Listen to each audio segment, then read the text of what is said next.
Get ready, America, because you're about to see the best of the Cocklebur Morning Show, Sweet Swine County's #1 morning talk show.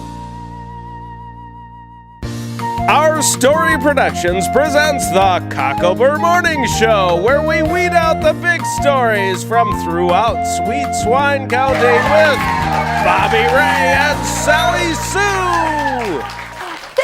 Thank you, and welcome to the Cocklebur Morning Show. And Bobby Ray, it is so good to have you back. Well, let me tell you something, Sally Sue. It's great to be back. You know, tell me, Sally Sue, how did it work out with my assistant Godfrey? Your man Godfrey? Yeah, my man Oh, Godfrey. he did. Oh, wonderful. Did he? He was just, oh, yes. I knew that would, he was just a natural at it. I knew he would. Yes, he I did. told him to prepare as the co-host in my place. Did you? Oh, and yes. how did he do that? Well, I had him watch all the previous shows that we've done. You had him really? Yes. Sit down and watch all 35 shows. Well, can you think of any other way that he could do it? I can't think of it. Well, I knew that he would do a great job. Yeah, you know, he did. I knew he would. Yes. Yeah, very nice. You know, because when someone fills in for me, it's very important that they do a good job, and I think the best way to do that is by watching me, and it makes for great co-host. Okay. Yes. That's great. Yes. How about we bring out our guest today, ladies and gentlemen, from the county of Kossuth, Iowa, in the town of Algona. Please join me in welcoming Marvin Chickering.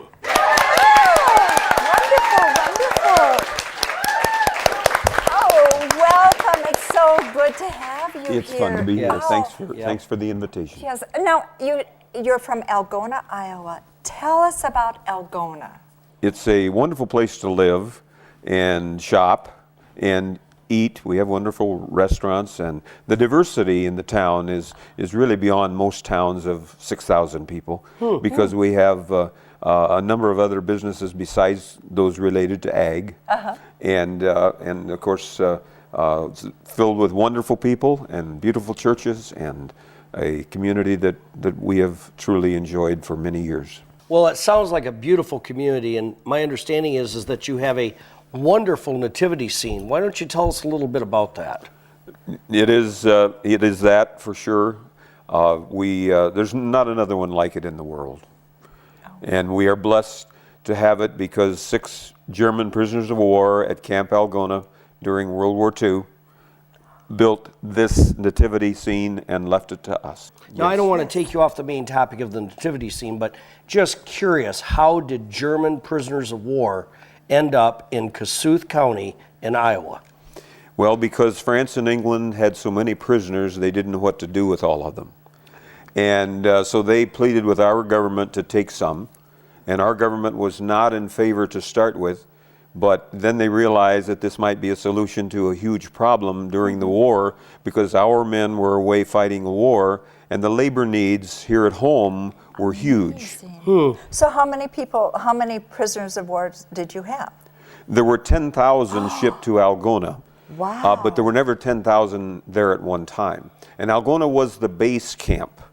Okay, so and there were deployed from 34 branch camps in 4 states. And those 34 branch camps, there were 20 in Minnesota, 10 in Iowa, 2 in North Dakota, and 2 in South Dakota. And the prisoners were shuttled wherever the labor needs were greatest. And they did their thing, and when the labor needs dried up, then they were sent to other camps. So part of their labor in Algona was to build this nativity. Actually, the main curator was a man by the name of Edward Kybe, and he built a small nativity set for Christmas of '44. And the camp commander called him in afterwards after he'd seen the first small one. And that one was, the figures were made out of soil, if you can imagine, and hardened them on the stove. That's very interesting. And so the commander called him in later and asked him if he would consider building a larger one. And so the prisoners agreed to do that at their own expense and built this wonderful example of German artistic ability. It's beautiful. And there are 60 figures, over 60 figures, and they're made of cement over a wire and wooden frame. And 6 men completed this project in less than a year. My Because it was That's shown amazing. originally at Christmas time of 1945 at Camp Algona. My goodness. I mean, you have a wonderful brochure here of the whole history and a picture of it, and it is just remarkable.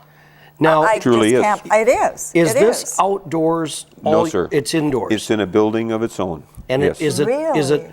always set up? Oh, yes. It's set up Oh, all yes. the time. Okay, and so many people call and ask that question, and I Okay. simply say the camels weigh 500 pounds each. my goodness. Oh, The human figures are around 100 pounds, and the sheep are like in the neighborhood of 40 pounds. And there's a cow and a burro and so forth. So no, they're not moved. Wow. The main viewing time is in December, but the rest of the year, we also host other groups in January through November.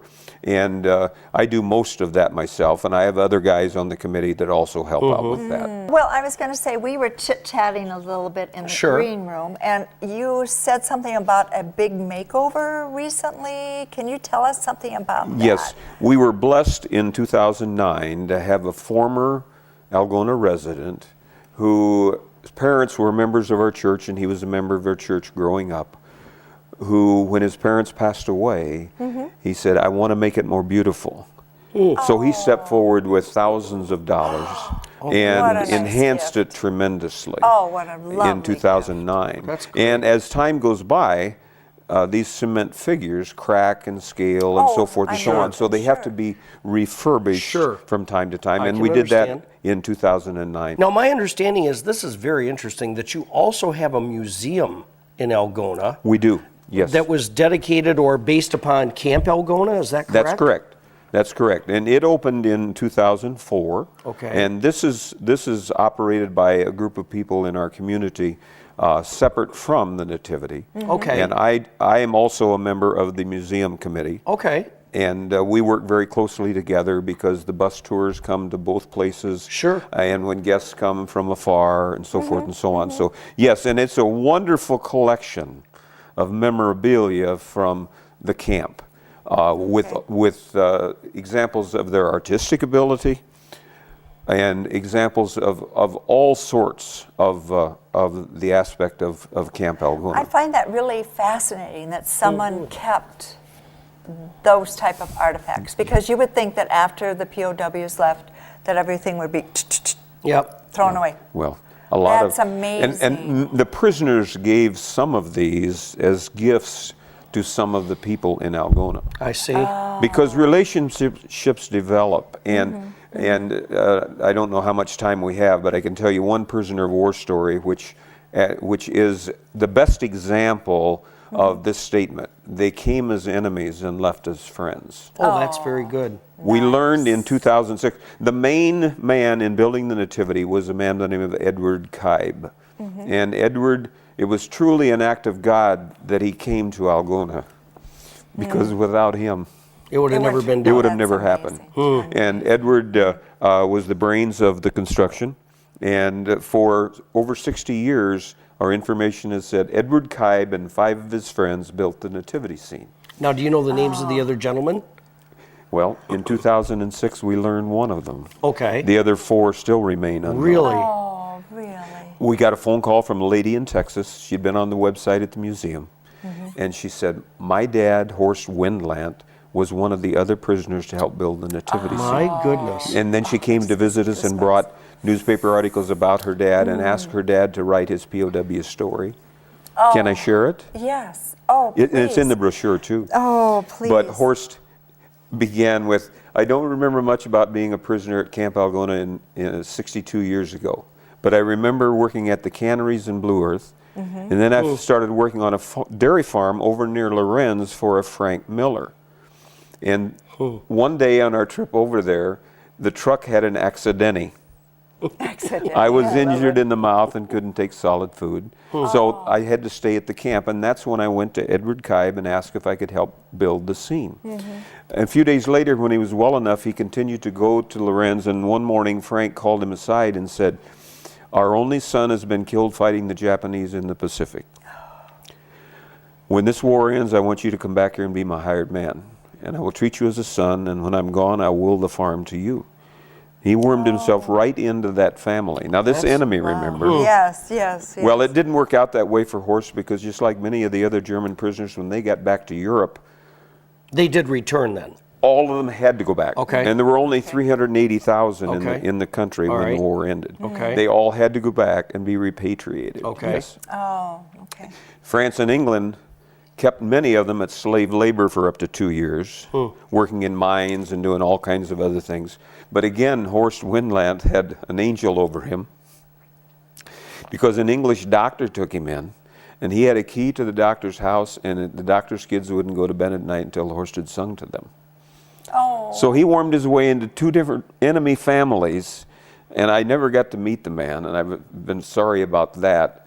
And anyway, he went before the consulate to make the application to come back to the U.S. and become an American citizen. And the man behind the desk asked, "Do you want to go to Iowa or Texas?" Oh. And he said, "Well, my mother and my sister have already gone to Texas, so we will go to Texas." And the farmer never get mad at me. Sadly, Horst passed a year ago at 97 in Kerrville, Texas. My goodness. wow. What a story. Now, if our viewers or other folks would like to come and visit the Nativity, can you give us some information as to Sure. how they would do that, when they would do that? We open for the month of December. Sundays, we're open from 12 till 9 p.m. Okay. and Monday through Saturday from 2 till 9. Okay. And the only exception is New Year's Eve. We close at 6. Okay. And if people want to come to the POW Museum? Yes, the POW Museum is open weekends 1 to 4. Okay. And it'll also be open the week of the 19th to the 23rd, each day from 3 to 6, and trying to make it available for people that come Sure, to see the Nativity. Sure. Now, the Nativity set is located where? On the fairgrounds, Kossuth County Fairgrounds, on the south edge of town, just off of Highway 169, and come to the south edge of town and you'll see signs. Okay, and at the museum? It's located on Thorington Street, just south of the courthouse. Oh, okay. Well, Marvin, we want to thank you again for being our guest today. It was very delightful to hear about the Nativity scene and also the Algona POW camp. That's great stuff. Yes. And folks, we want to thank you, our viewers, for watching the Cocklebur Morning Show, where you all know that we weed out the big stories from throughout Sweet Swine County and beyond. Until next time, bye-bye. Bye-bye.